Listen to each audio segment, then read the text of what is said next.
Hey everyone! Welcome back to Crafting with JC. I have 3 adorable wooden tray DIYs that I am so excited to share with you all. They're very easy and simple DIYs that only cost a few dollars to make. So let's get started.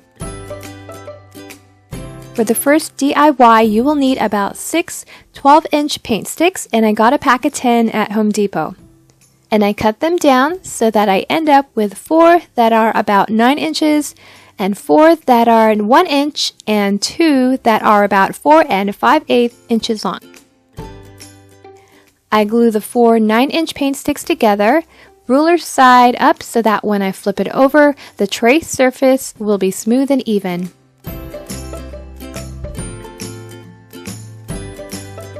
The remaining paint sticks will make the tray handles, and I stain them with Minwax in deep walnut. I wipe out the excess, and then I sand them down to distress it and give it a beautiful, natural, worn-out look.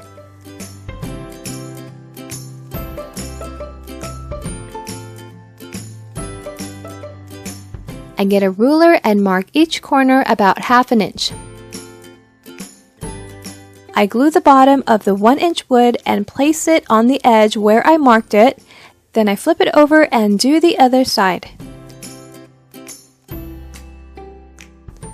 Once that is dry, I apply glue on the top like so and place the 4-inch cut wood on top.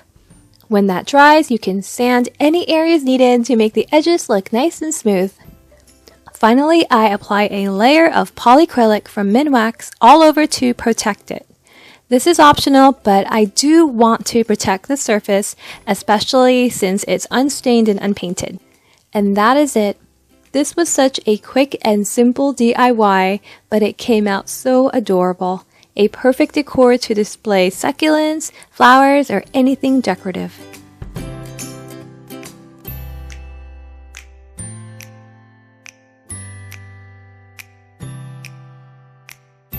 For the second DIY, I purchased this wooden tray from Dollar Tree, and I start off by sanding it. There were some rough areas, so it needed a good sanding to prep it for the next step.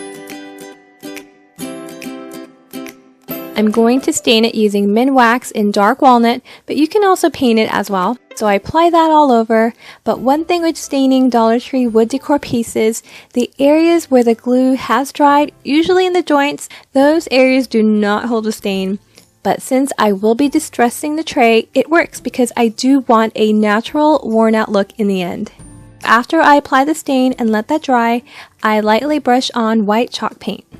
Then I sand the whole thing down with sandpaper and a sanding block. I want to dull down the stain and leave a few brush strokes here and there, and that will give it a beautiful rustic look. I got this flower sticker pack from Dollar Tree. It came with 6 large stickers over 6 inches wide. It's so pretty. I'm going to place it in the center of the tray, and it's pretty much going to cover most of the surface. When laying that down, I make sure it goes down smoothly with no air bumps, and I make sure the ends are completely sealed. It is so large, I love how it spills over to the sides.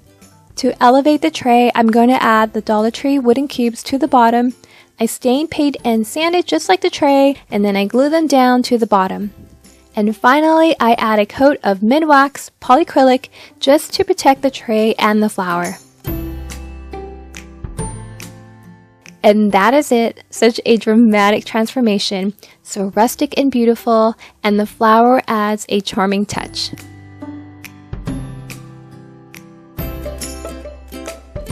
For the final DIY, you will need about 9 to 10 12-inch paint sticks with 4 measuring 4.5 inches and optional 4 pieces at about 2 1/8, and we will get to that later. So I start off by gluing 2 12-inch paint sticks together at a time, and I'll make 2 sets of them.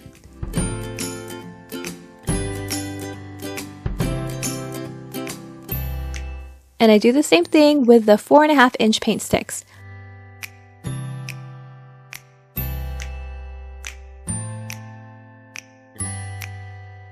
Once everything is dried, I form a rectangle and glue the pieces together like so.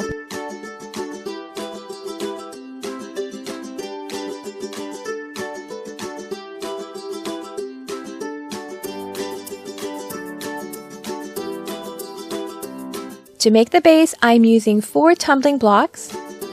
I glue down 2 on each end.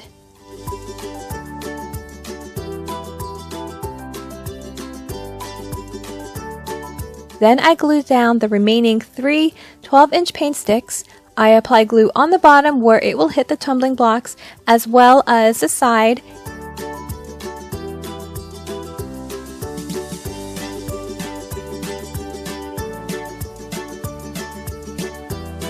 Once that dries, I turn it over and glue down 4 wooden cubes, which I got from Dollar Tree. Now this is optional, but the elevation it gives makes it look even more stunning.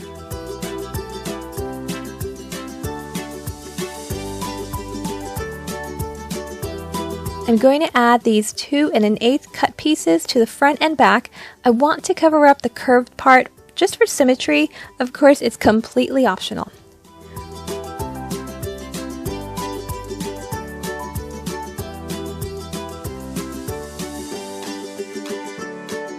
And finally, I paint the whole piece with Waverly white chalk paint. So I apply that all over, and I did add some spackle in some areas before painting as well.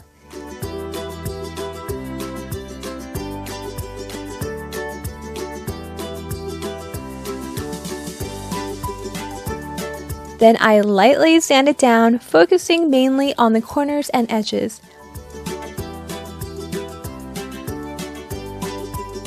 And that is it. You can display whatever you want.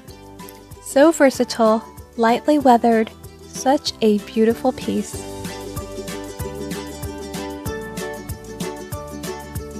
Hope you enjoyed all the DIYs in this video. I really had a lot of fun making them.